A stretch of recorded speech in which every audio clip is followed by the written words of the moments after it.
बलिया के मुझई गांव में एक कार्यक्रम के दौरान सपा सांसद सनातन पांडे ने केंद्र सरकार पर तीखा हमला किया।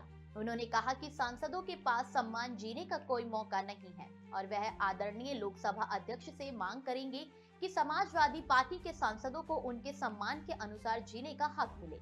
उन्होंने बताया कि गाजीपुर में 2 सड़कों का निर्माण कार्य उनके प्रयास से लाया गया, लेकिन पीडब्ल्यूडी ने एनओसी नहीं दी। साथ ही बलिया अस्पताल में लीगल एक्सरे की कमी को लेकर भी उन्होंने सरकार पर हमला बोला और कहा कि उनके प्रयासों के बावजूद उप मुख्यमंत्री से कोई मदद नहीं मिली।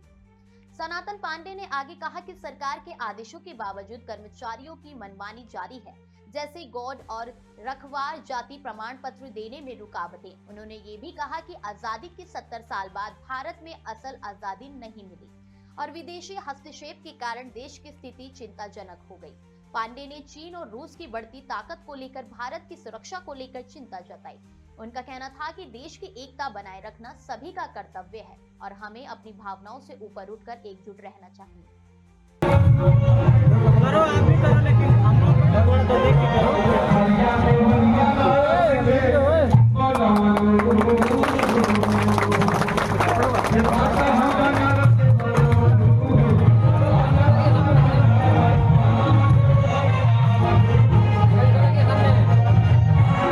अगर मेरी इज्जत को चाहते हैं, मुझे सम्मान चाहते हैं, मैं 20 लाख लोगों का प्रतिनिधित्व करता हूं मतों का।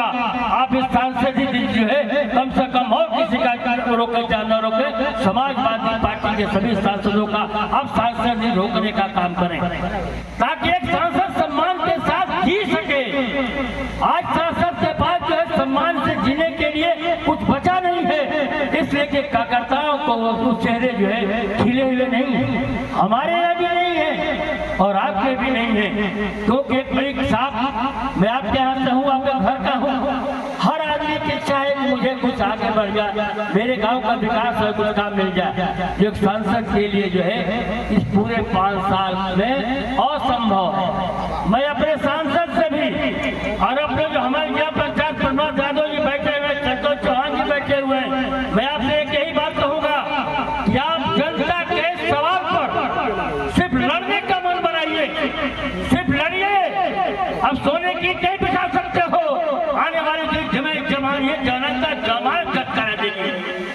अगर विकास की तरफ बढ़ोगे तो आगे विकास होगा, जो हमारी क्षमता होगी विकास होगा, जो क्षमता होगा विकास होगा।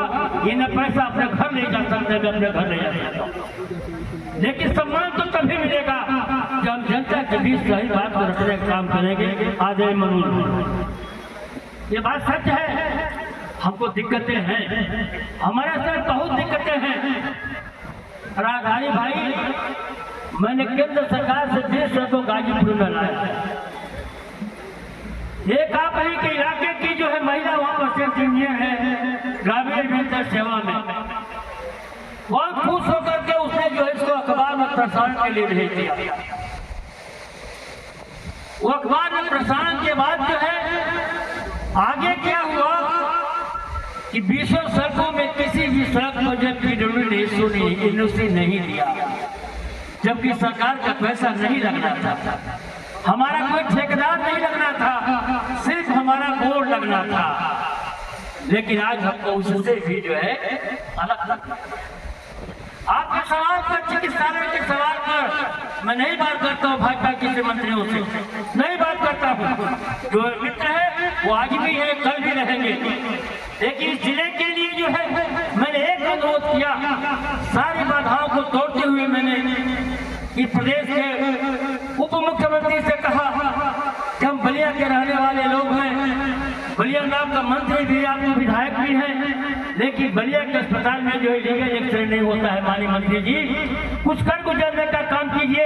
ये तो उप मुख्यमंत्री बहुत आए और उप मुख्यमंत्री बहुत गए, किसी का लोग नाम नहीं जानते हैं, लेकिन दुर्भाग्य है वो मांग मेरे तरफ से की गई। आज तक जनपद में जो है जनपद चिकित्सालय बलिया में लीगल एक्सरे की सुविधा मंत्री जी उपलब्ध नहीं। ये दर्द होता है, ये दर्द होता है।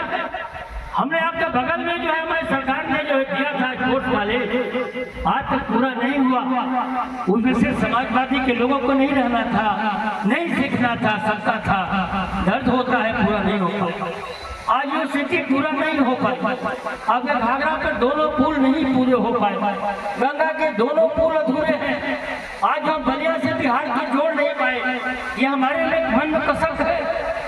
केंद्र सरकार के आदेश के बावजूद और प्रदेश सरकार के आदेश के बावजूद अधिकारियों की इतनी मनमानी है कि गोड़, खरवार और तोरिया को जात प्रमाण पत्र नहीं दिया गया।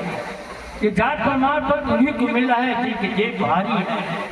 ये बड़ी लड़ाई है। हम सांसद तो बने जरूर हैं, लेकिन लड़ाई हमको लड़नी है। और मैं अपने सांसद महोदय से भी कहूँगा और इलाके के सभी लोगों से कहूँगा कि एक हमको और आज़ादी की आवश्यकता है। हमको नहीं लग रहा है कि हम आज़ाद हिंदुस्तान के हैं साथियों।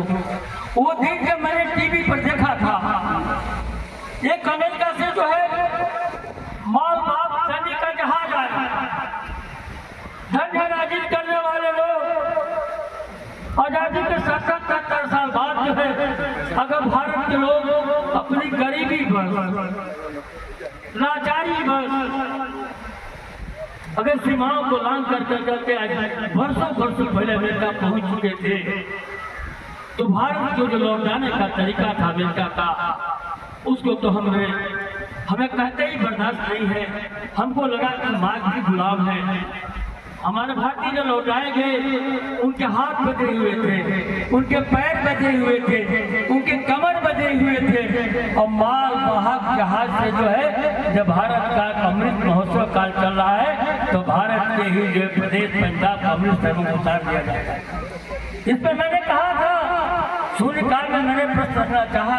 हमारे नेता अखिलेश यादव ने कहा, कांग्रेस के लोगों ने भी कहा कि हम जो है दोनों सदन, हम लोग जो है भारत के हैं, भारत के लोगों ने हमको सदन में भेजा है।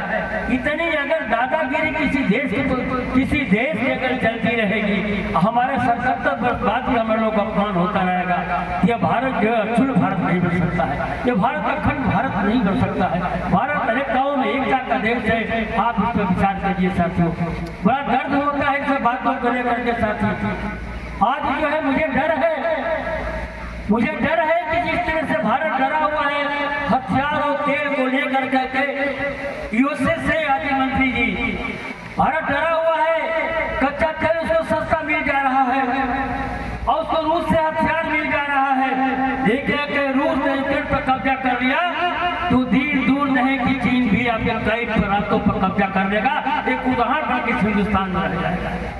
मैं चूंकि हम सभी दल के लोग बैठे हुए हैं, हमको अपने गरीब भावनाओं से ऊपर अपने विचार को रखना चाहिए। मैंने कोई अपने कटाक्ष से बात नहीं किया माननीय मंत्री जी, जो मेरे सांसद होने के नाते दर्द है उसको आपने बीच में रखने का काम किया। क्योंकि मैं सांसद बनने के बाद आपसे मेरी कोई सीधी वार्ता और इस तरह की बात नहीं हुई थी, क्योंकि मैं जमीन से हूँ। ये दर्द है सांसद जी बैठे रहिए। ये जनता है जिन्होंने आपको चुना है, ये जनता पैसे की बदौलत सांसद नहीं चुने आपको। आप गरीब घर के बेटा है और जनता अपना खून लगाया, पसीना लगाया, आपके रात भर दौड़ने का काम किया है।